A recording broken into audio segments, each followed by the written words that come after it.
Hi guys, welcome back to my channel. I am Esoteric Empress Serenity, Goddess Soul Invictus, and so I'm here today. We're talking about some magical stuff because it's Monday and that's what I do on Mondays. So we're going to talk today about amping up or beefing up your spiritual practice. Now I felt like I've been recording forever and ever, but I haven't. And I hope right now that I am reaching you. I'm excited to be back. Welcome to my channel. If you're new, I would recommend you subscribe to my channel and hit that notification bell next to it so that you know when I'm back with a new upload. Okay? I've been trying to go live once again, and I don't know what's going on. I have to, like, Alan Watts is what comes to mind when I think about this, because there is something that I watched or listened to rather, a lecture talking about Wu Wei, and I did this in a video a long time ago. I don't even remember the title anymore, but Wu Wei is practicing the art of letting go, of least resistance, the art of, just going with the flow instead of fighting against the tide. You go with the flow. And so since my live stream has been saying very bad connection forever and ever, I said, okay, instead of fighting with this, let me just record this video, okay? Because it's Monday morning, and next thing you know, school will be out, and I will not be able to do it anymore. In peace, that is. So today we're talking about beefing up your spiritual practices. Now, a lot of us think that a lot of us actually believe that beefing up your spiritual practice is for people who are in the spiritual work, like whether you are a shaman or a pastor or reverend or priest or some witch who this is not for the average person. The average person believes they don't need spiritual practice. They just say a little prayer in the morning, roll over like, oh Lord, please give me a good day, and they go about their business. They couldn't be further from the truth. Let me just say that, because we all need to amp up or beef up our spiritual practices from time to time, because let's just put it this way. I have been on this earth for 30 something years, 35 to be exact. And so that means that is 35 years of negative and greatly toxic and unwanted limiting energy that has stuck itself on me like remora sticks itself onto a whale and just travels the ocean blue. That stuck itself onto me for the last 30 something years, and that's something I don't want to tote around. I am not in the business of toting trash around with me, okay? Dark forces are not no. Say, oh hell no, okay, hell no. I don't remember how to test it. But anyways, it's just something I don't want to do. And it's something that sometimes keeps you back, it keeps you stagnant, it keeps you in a place of sadness, it keeps you in suffering, to say the least. And so from time to time, we all need to kind of beef up our spirituality a little bit, and we'll see dramatic results. Honestly, I have, last year, I'll be honest, no lie, no word of lie, last year I was going through a funk. Last year I was in bouts of depression, I was in bouts of anger, like serious dramatic cutting movies type of thing, okay?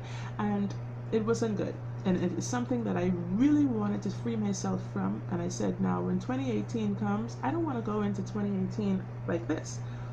What can I do to beef up my spiritual practices so that I kind of cleanse myself of whatever this is that feels like such a weight bearing down on my soul?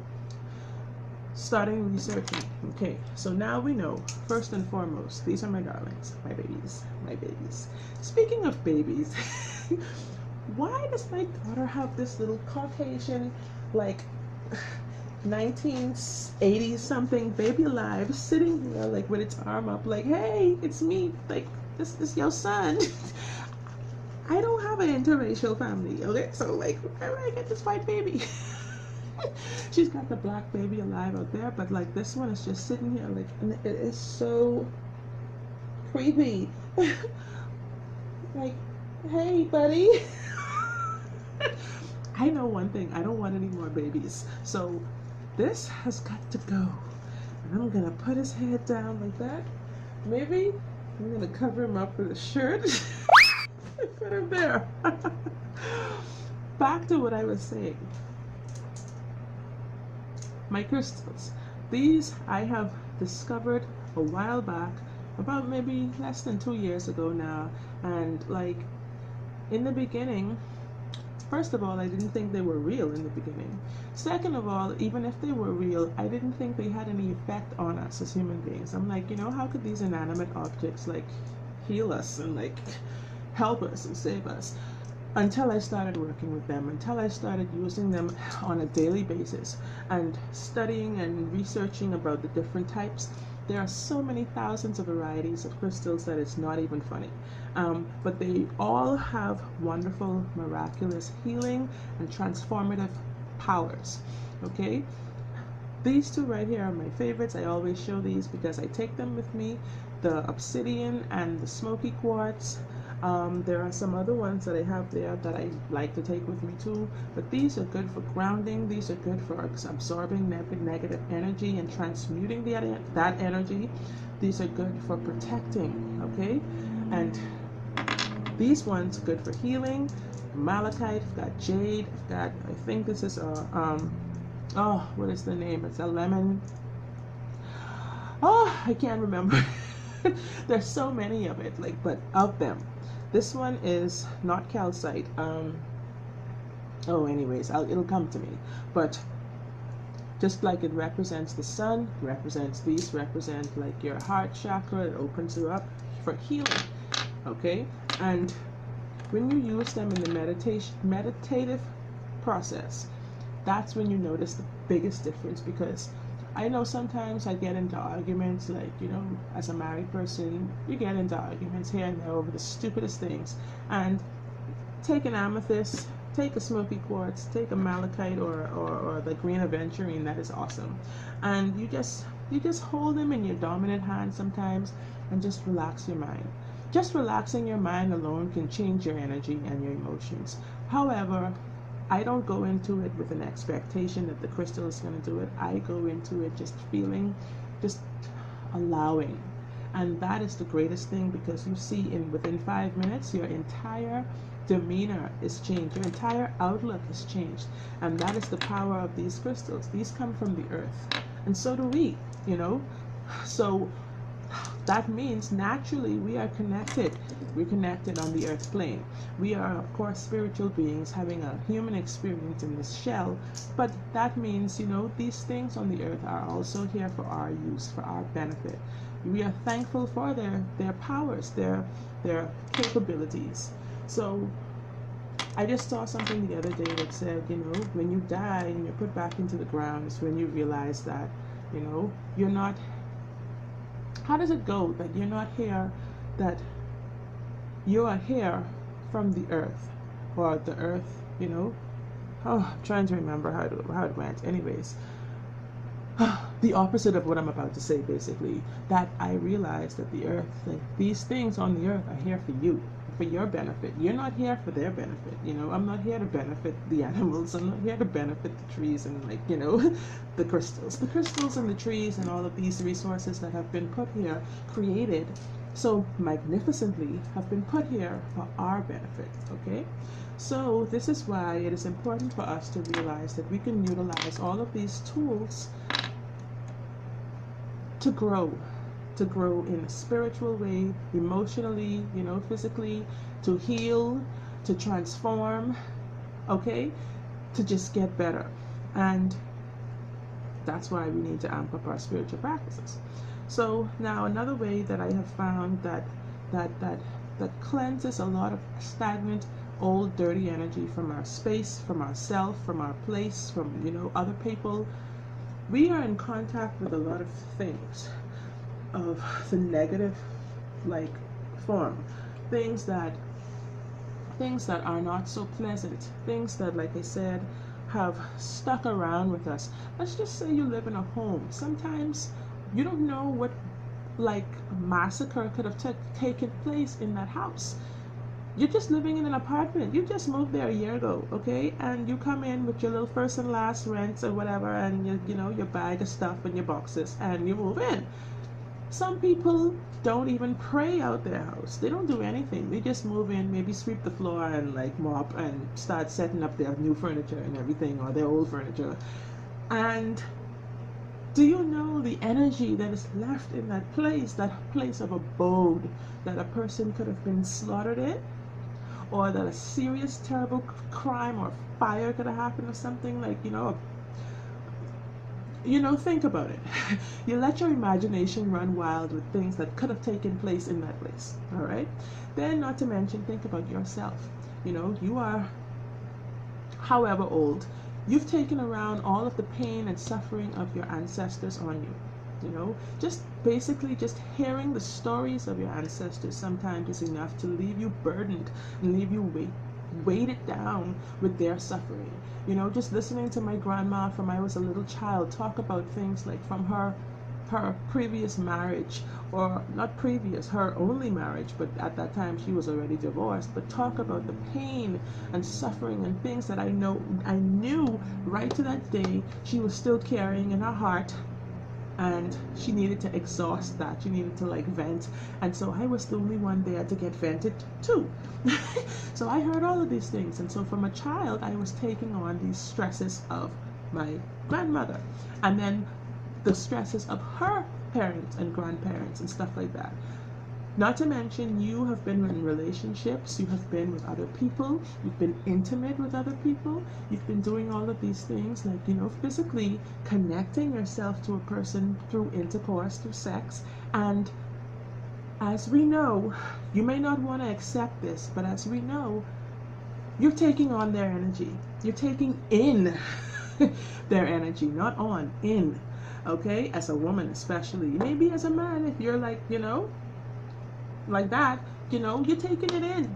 And that's not something you want, because many of us have not just had one partner, we've had multiple partners. And so you're taking in all of the astral, spiritual residue from their aura and from their being, into your spirit, into your body, and you're toting it around on a daily basis. You wonder why people do such heinous things to each other, why people get into such depression and end up in substance abuse problems, all of these things, because you are toting around too much old bad vibes. All right, that's why you got to beef up your spiritual practice. Now, I just rediscovered something last week that a lot of old people know about. This bad boy right here, ammonia. As you can see, it's like less than half now, because I've been pouring this stuff everywhere. But you only are recommended to use like a tablespoon or something to a gallon or two of water.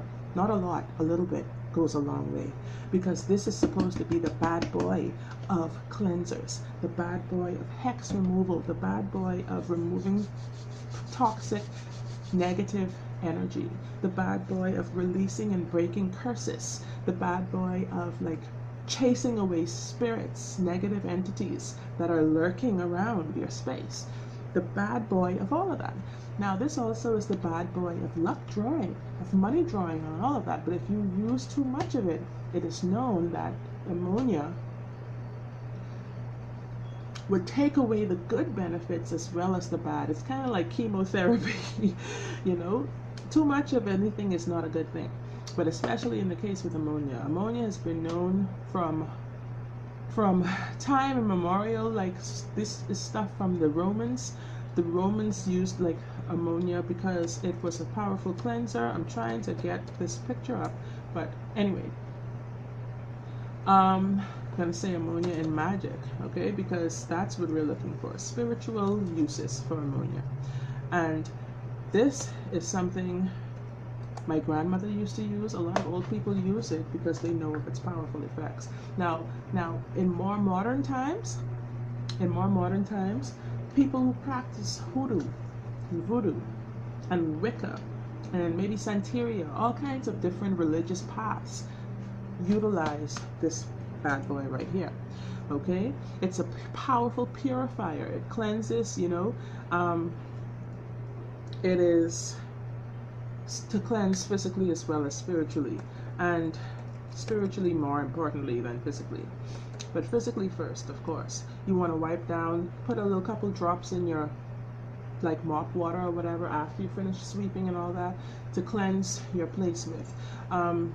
The Romans have been using this for a long time. Greeks, people from Africa like have been using it now, and more going into more recent times from the 8th century and stuff like that. Muslims, Europeans, it's a lot of people know about the powerful benefits of ammonia. And of course, you know, this is just plain ammonia, but they say the one with the lemon scented is just as powerful, because the lemon, of course, has its own properties of purifying and protection. So back in the day, you know, slaves and slave masters have imported slaves from all over the world. And so we know hoodoo was a practice of the slaves more often than not, because of its mixture of magic coming from Europe, magic coming from Africa, magic coming from the other parts of the world. Okay, now, like I said, they say too much of it strips away the good as well as the bad. So you can use it to clean your dishes, you can use it to clean your floors, clean your house, clean your doors, clean your windows, clean your car, clean whatever, you know, you can use it in small amounts, sparingly. Everything good in moderation, right?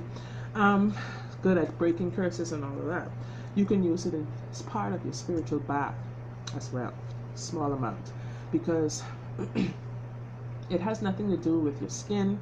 It's just for cleansing your spirit and purifying your soul. And of course, you know, and it's very inexpensive. As you can see, this big bottle here is 64 ounces or 2 quarts, and it cost me $2.57. So it is easy to come into contact with. It's easy to find. Now, ammonia also, they said, is refreshing. It's supposed to help you, like mixing it in your bath. It's gonna give you refreshed powers. If you had a long, hard day at work or whatever, it's supposed to invigorate you and bring that energy back. That's one way. That's another way. This right here is another way. And all of these things are inexpensive and easy to find. The Florida water you may not find as well as the ammonia, but you're gonna find it. You're not gonna find it at like big department stores or whatever. You're gonna find this in your mom and pop stores. You're gonna find this in places that more old school places, you know. They know about the benefits. This is actually a cologne.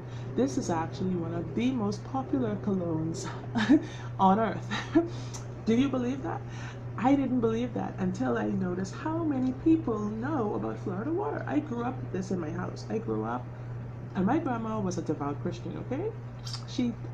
The word witch, the word magic, my grandma would kick you out, okay? If she hear you mention those words in the house. So that's how I know this got to be some popular stuff, because why would she have it? But she used to use it like when she had headaches and stuff like that. She would just like put some on a handkerchief and like wrap her head with it, and then put a scarf on, and within minutes the headache is gone.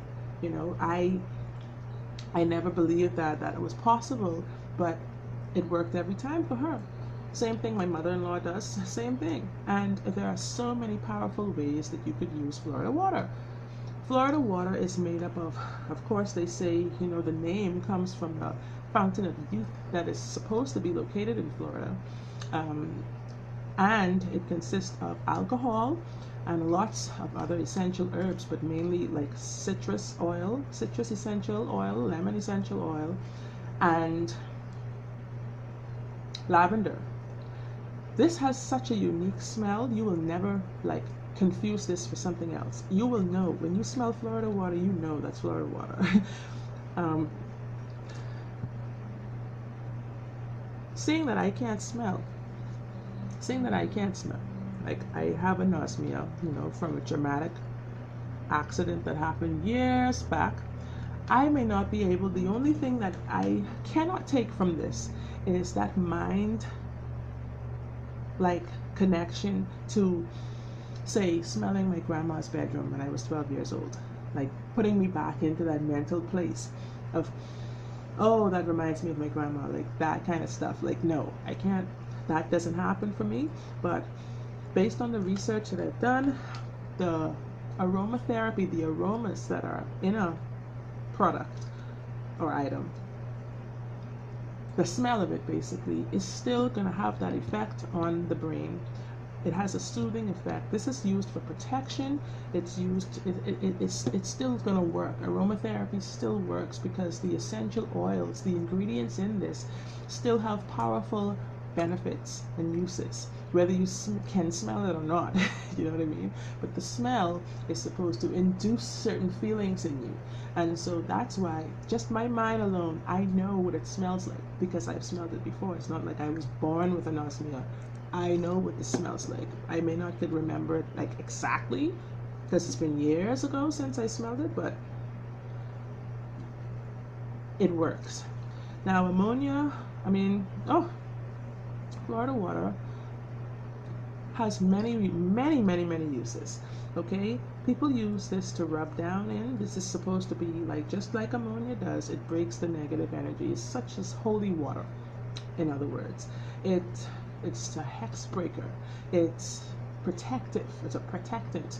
It is like for healing. It is for cleansing. It is for releasing negative and bad spirits, all of that kind of stuff. So you can use this the same as ammonia to clean your place, clean your space, clean yourself. You never want to drink it. It's not edible. You don't want to take this in your body, okay? Because of it has alcohol. Remember that. It's a road opener. People say it makes you dance. It's a dancing foot bath. You can use it in your laundry. You can use it, remove negativity, like I said. There's been some, let me just tell you a little quick story. I don't have too much time left, but I'll tell you a little quick story. Someone I know, let's just say we're having little problems with them. And you know what I did? I put a little bit in their shoes. And this was maybe, say, 2 or 3 weeks ago. Ever since, that problem has stopped. Ever since, they have been like actually operating from a different mental standpoint. And I believe it is attributed to this. Florida water is a divination, it's a divination blessing spray. Like, you can use a crystal, mix it in a spray bottle, put a crystal. I would recommend like an amethyst or something like that before you're going to read your tarot cards, all of that kind of stuff. You can use it to bless your wallet. You can use it as a happiness like bath, add a little bit into it to bring blessings and happiness, good luck, protection, all of that. Florida water. Then up next, people talk about, before I forget, as I was talking about the ammonia, people use pine sol, all of that. Have you noticed that some places you always smell the scent of certain things? And if you think about it, things like pine sol, things that have that lemon scent, pine and lemon, very powerful protectants, very powerful in luck drawing, prosperity, all of that kind of stuff, cleansing. It cleanses not the good, it cleanses the bad, you see. Last but not least, I'm talking a little long. This video is going to upload forever. Sage, baby, okay? Sage. This stuff has been around for a long time. It's been around from the beginning of time, but people have known of its benefits for such a long time. And it's a healer. It's a healer. Like, people have used it to heal wounds, to heal from fevers and epilepsy, all of that kind of stuff. They use it as a salve for wounds. It has been around for a long time, from the Middle Ages, basically, to treat people with fevers and epilepsy, all of that kind of stuff. People have even claimed it brings immortality. You burn it and smudge your space because it cleanses the air, the energy in the air. And people say, why should a man die who has sage in his garden? Because this is known to be such a powerful healer. People use the sage leaves to drink it in tea. It helps to open your mind up. It helps you with your memory, recollection of things. It helps you with brain power, basically. And they used to clean their teeth with it also. There's a lot of different uses they use for it. But household use right now, the magical uses of sage is to cleanse your space. Sage is a more masculine plant, and it is associated with the element of air and the planet Jupiter. So sacred to the Greek Zeus, Roman Jupiter, and it also was the symbol of the Virgin Mary. So white sage, of course, we know in the shamanic and Native American has been used to smudge that space and other ceremonies that purify and cleanse the body. And smudge sticks, you can find these in New Age stores and stuff like that. European ancestors, spiritual ancestors burned a lot of different herbs, but white sage was not really their big thing. But if you garden sage can be used as well to smudge with. People say that sage is a good rinse to use for dark hair, sore throats, boost insulin action, so therefore people with diabetes, I'm sure this would be helpful with 1 or 2 teaspoons, they say, of dried sage leaves to a cup of boiling water. Sage is also used in food. I cook with it a lot. I have the powdered form in the kitchen for color. I love cooking with sage. So that's another way that we can use, another thing that we can incorporate into our spiritual practices. You know, basically, every time you think about it right now, it's a process. It's a learning process. And so just take it one day at a time. What may have worked for you last year may not be what's needed this year. You may need to step it up a bit, or you might need to just switch avenues a little bit. But you know what you need when you need it. One time ago, you know, the pastor, you go into church and the pastor laying his hands on your head and saying you're saved, that might have been enough for you one time ago. But now you've evolved, you've grown past that stage, and now you want to become more self-reliant. You know, you want to know that you're more in control of your life, that no man can save you, okay? This is what I try to teach my kids, that, you know, everything is mind. It's all about your mind. Whatever you have said in your mind is what usually is going to come to pass. And you have to remember that your mind is where it's at, because once you're connected and tapped into that one mind, you know, that's where the true power comes, knowing your connectivity to that one mind, to that source, to that light. That, you know, when you're doing a ritual, sometimes you're called to meditate and visualize that light. That is that energy, that one energy that you're trying to connect to. And nobody can come in between and do that for you. You have to do that for yourself. And learning to solve some of your life's problems start with beefing up your spiritual practices, because you'd be amazed what changes, what outcomes you will get. So that's me for the day, and I'm so thankful for you watching this video. Give me a like, because that's going to let me know that I'm on top of things, I'm on target, and that I've reached somebody, and that you like what I have to say, and that you agree. And subscribe to my channel if you haven't done so already, because I am going to be back with a lot of new topics, a lot of wonderful, insightful, and empowering videos that actually we need to just get into discussing in 2018, so we can boss up our lives. All right, so once again, thanks guys, peace, love, namaste, blessed be, until later, bye.